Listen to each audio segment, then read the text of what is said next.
Hello, everybody. Welcome back to my channel. My name is Carlos, and we'll be presenting the back routine from yesterday. And I'm excited today. I don't know what it is. I'm just getting up more and more excited as days go by.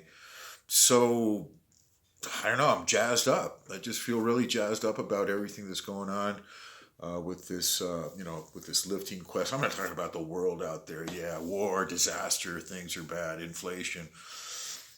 Yeah, I don't want to talk about that. I want to talk about personal lives, personal goals that people have, all of you, my friends and everybody, and try to uplift and be as positive and as happy as you can in the here and now with the hope that things are just going to get better and better and better for you. You're not dependent on news from the outside. You're not dependent on what happens with your neighbors. You're not dependent on what happens on the moon. You depend on yourself, on your personal capacity to appropriate happiness and joy and structure and just go with a plan. Be happy. Anyways, a bit of a rambling. Had an excellent workout yesterday. I was planning to do a PR with the intent of uploading to YouTube and wow, look, I did 8. But that didn't happen. I had a small pull on my hamstring Tuesday doing my leg routine on the isolateral leg curls.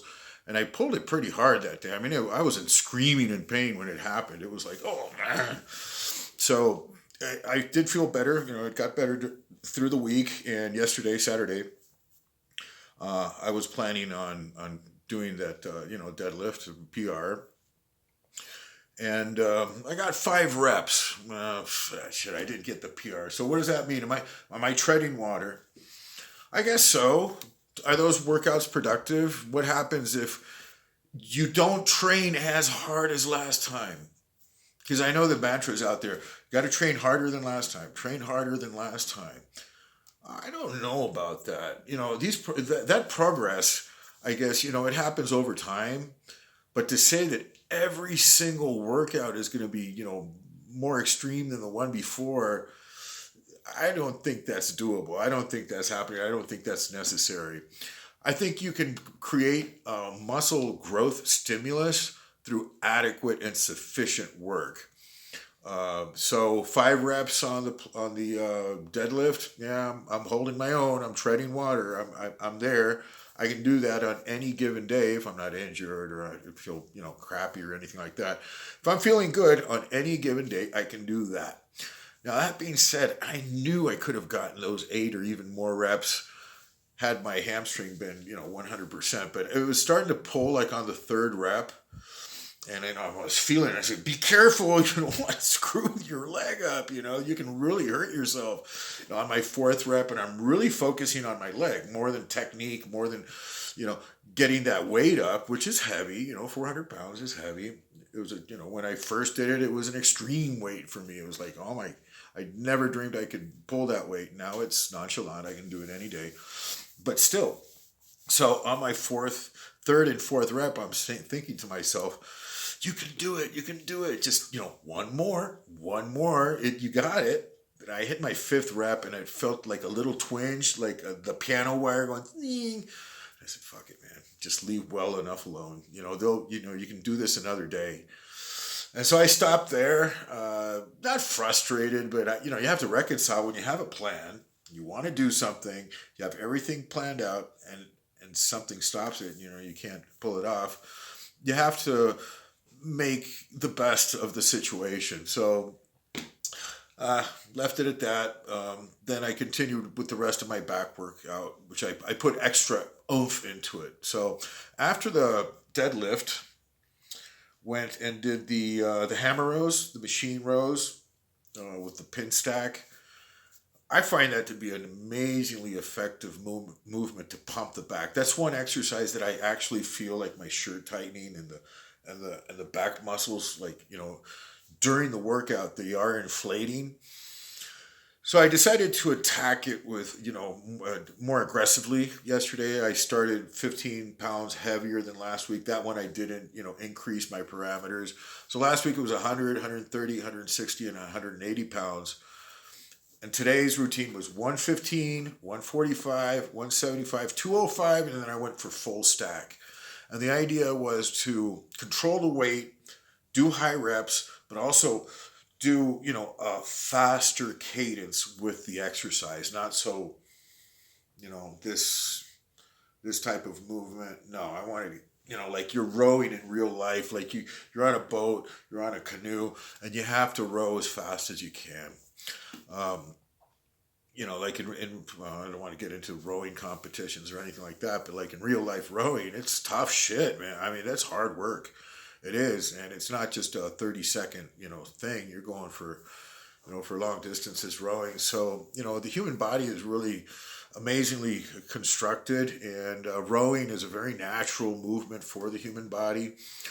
So, what's 20 reps? What's 25 reps? I mean, we should be doing 500, 1,000 reps.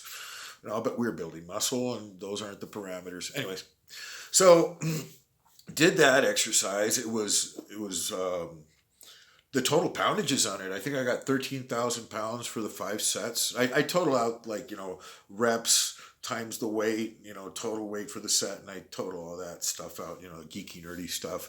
And I on my Excel sheet I total up the poundages for the workout, and I make sure that those poundages are on a graph. They are over time, they're going up, they're not going down. So if I know that like over a course of a few weeks or months, the graph is a little too steady, then I have to do some modifications so those parameters will go up. Usually it's in the form of just intensifying the workout, giving more focus to what I'm doing at the moment. Okay, from that hammer strength row, I don't know if it's a hammer. I don't know the name of the machine. I just call it hammer. They're all hammer to me. So I went and did the low row cable. Now, that cable, I'm doing one arm at a time. I find it to be very effective. I like it. I get a good pump from it. And it's just, what else is to be said? It's a very effective movement if done, properly. So started with 110 pounds and doing the ISO.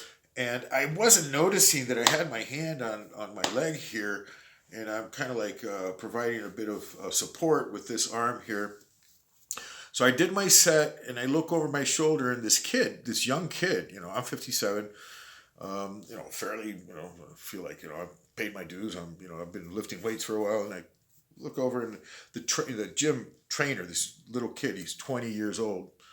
He comes up to me and says, "Can I give you some advice?" And like the first instinct is like, to, I don't know, it's kind of off-putting when you're at the gym for somebody to come and give advice. And the first thing I thought, be humble, dude. Maybe he has something good to say. What's wrong with you? Learn. We're in this to learn. As long as we're alive, we must have the attitude that we should learn. Don't ever be so, I know everything and nobody can teach me. I've been doing the squat for 20 years and I'm not going to accept any advice. And, this is the way I do. No, man, it's an ugly attitude, first of all. I don't like arrogant people, and I don't want to find myself being arrogant. And I love humility. I love to see humility in others, the capacity to accept and learn. So, instantly I grabbed a hold of myself and I said, sure, what's your observation? It says, don't put your hand here, hold it over here, and do it like this. So I said, okay, let's give it a try. And I did it like that. And instantly, I'm talking about like the first rep, I felt like the edge of my lower lat start to pump out. I said, shit, okay, this is good advice.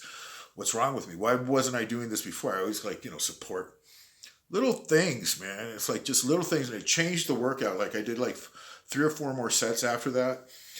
And today I'm feeling it like in the lower lat, which I've been trying to improve. And it's, I felt like God sent me this kid to like test me and see if, okay, is this arrogant asshole going to, so who are you to tell me what to do? And no, I said, please teach me. If a little child came up to me and said, can I give you some advice? And if it's good advice, well, I'm not going to take it because I'm an old guy and I know better. That's fucked up. So I was really happy that I could take this advice. Actually, it worked. Anyways, so from the low rows, we started chatting. I started chatting with this kid. He's graduating from physical therapy, something or another. Hey, interesting. So we got into talking about what his knowledge base, and I told him a bit about what I'm trying to do. Like I want to get big and massive as I get older, and everybody tells me that can't be done. You start to decay, and your strength goes, and this goes, and I said, well, I believe a good part of that losing of mass is we don't do the efforts, and we don't train the way that younger guys train when they're competing. Now, if we could train at that level and eat the food, I believe that this can be done. Now, I have extensive experience with animals, with cattle and pigs, and I have a ranch, a farm. I've been a rancher most of my life. That's not my primary activity. I have a textile business in Bogota, but I've always been involved with farm animals, and I've noticed like the biggest bulls. Sure, they get big, young, like 3, 4 years. Say the lifespan of a bull is 15 years total.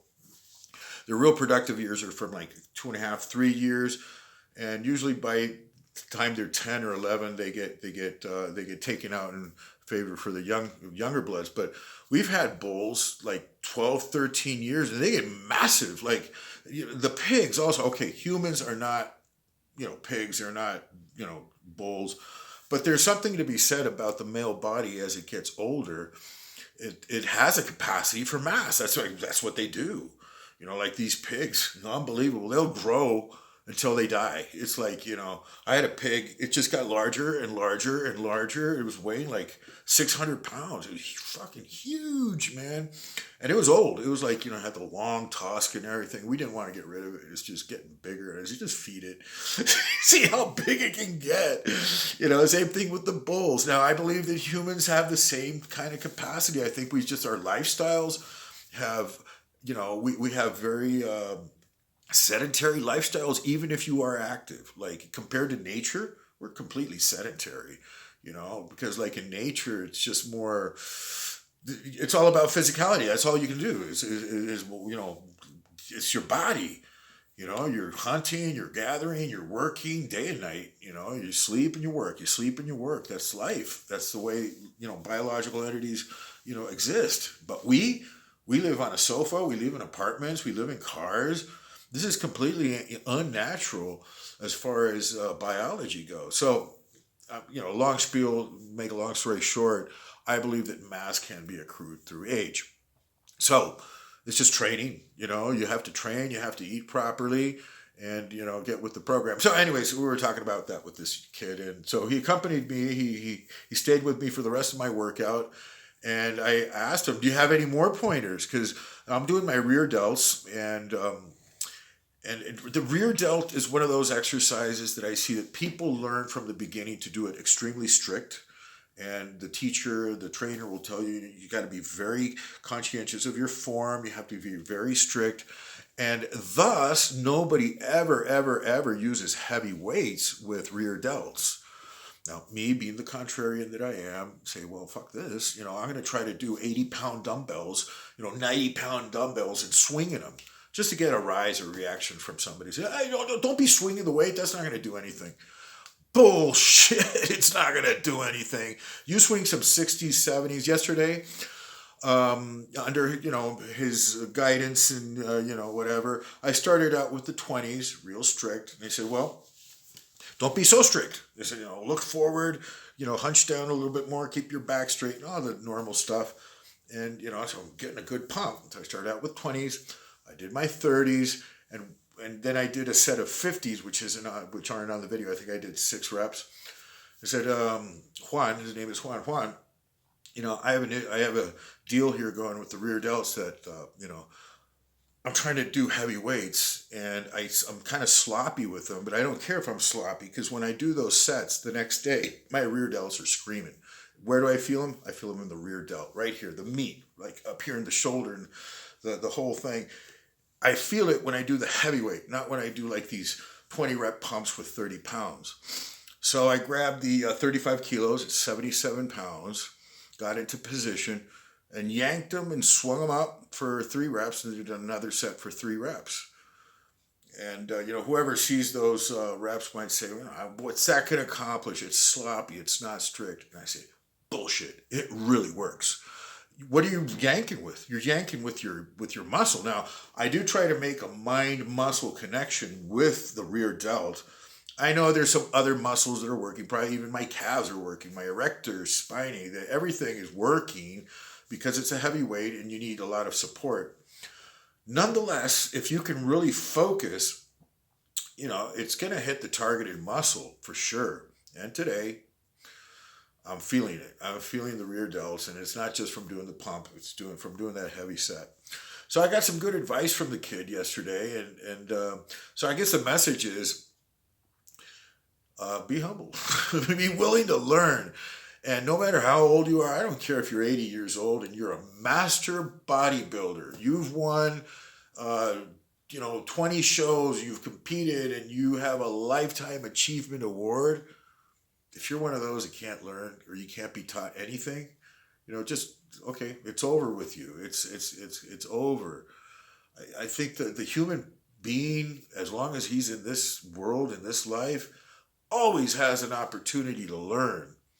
And you can't, you have to be willing to learn from anybody if it's true. First of all, I'm not saying, I'm just an open mind and, tell me whatever and I'm going to believe it and I'm going to follow you. No, it's not that. It's completely not that. I have some stern criterias and things that are non-negotiable. Like, I'm not negotiating my strength quest. Like, somebody comes up to me and says, you don't need to do that. You don't need to try to do heavy bench press or try to do these max deadlifts at your age. Do this, do these machines, do that. I said, no, that's not true. That's not negotiable for me. For me, if one of the markers of youth is strength and vitality and power. And so this is like one of the attributes of youth. And if we take these attributes into our older years, like 60s and 70s, and we maintain strength, power, and vitality, we're maintaining those attributes of youth. Basically, you're youthful still. You're still a young man, even if you're 75. If you're strong, vital, and powerful, you're young. What is age? What is old? So that's kind of like my message today is, be humble enough to learn. Always keep that mindset of learning. Never believe that you're just so accomplished that you just have nobody can teach you anything. And God forbid some young kid is going to teach you anything. Yeah. Be willing to learn from a little child if need be, or anybody, if it's true, if it's useful, you have discernment. So, like I said, some things are non-negotiable. I will not negotiate my quest for strength. I won't mitigate it due to some theory. You can't outsmart hard work. Thank you, Mike Wick from Canada. I'll always shout him out for that. I think it's brilliant. It's absolutely brilliant. People are trying to outthink their workouts. Why? They don't want to work so hard. They don't want to work so hard. Lifting heavy weights from the floor, those deadlifts aren't easy. Doing squats, ass to grass, it's not easy. Doing lunges, doing heavy barbell curls, doing heavy dumbbell curls. Oh, no, don't do those 60s, do the 30s. You'll get a better pump. What? You'll get a better pump, more strict, better technique. Well, I'll do those and I'll do those. Well, why don't you want to do the 60s? Well, I don't have proper form. Bullshit. You have to be able to even swing them up. Do a heave. What's that doing? Well, it's getting you to do it, first of all. You're actually doing the thing. What's the benefit of that? Well, you're getting stronger. You're doing something that's heavy. Does that build it? Yeah, it does. It does. Just take it at that. It does build. And then you go do your 30s or your 20s or your little pink 15-pound dumbbells and really get a nice pump and muscle contraction. The mind meld with my muscle. Give me a break. It's all useful. It all needs to be in there. Anyways, I've been rambling for a while. Just so excited. I'm so excited for life. Thank you, God. This is a wonderful life. This is such a blessing to be alive in this time. And have all these resources. And have so many friends and so many people that are so uplifting and positive. This could be a perfect place. It is a perfect place in my mind. I'm living in utopia. I'm living in heaven today. I just want to bring that out and have it manifest daily and more. I'm never leaving. I don't want to leave. I'm not leaving that beautiful space between my head that has captured and has understood that this is a wonderful, beautiful place. God bless everybody and have a wonderful day.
My right hamstring, I'm fearful to take it for another rep.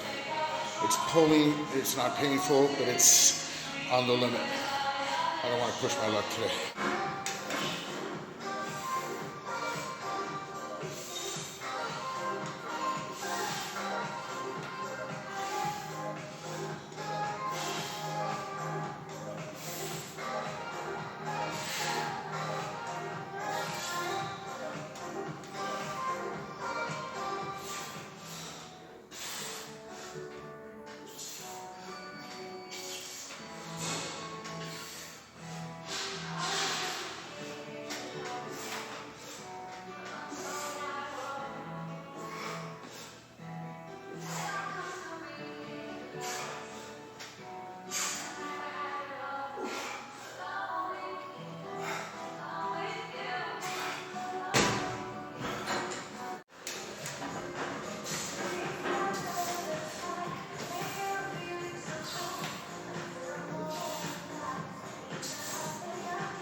Uy.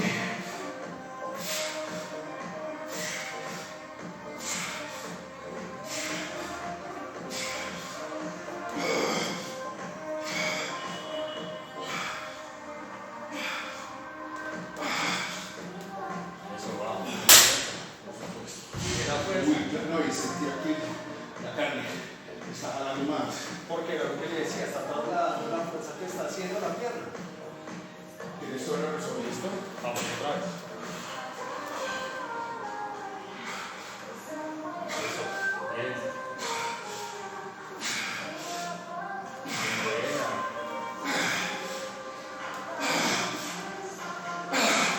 Eso va a la última. Bien, bien, bien. Buena. Buena. Eso.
Más recto y pecho más hacia abajo. Ese. Eso. Y más arriba. Ese está bien. Wow.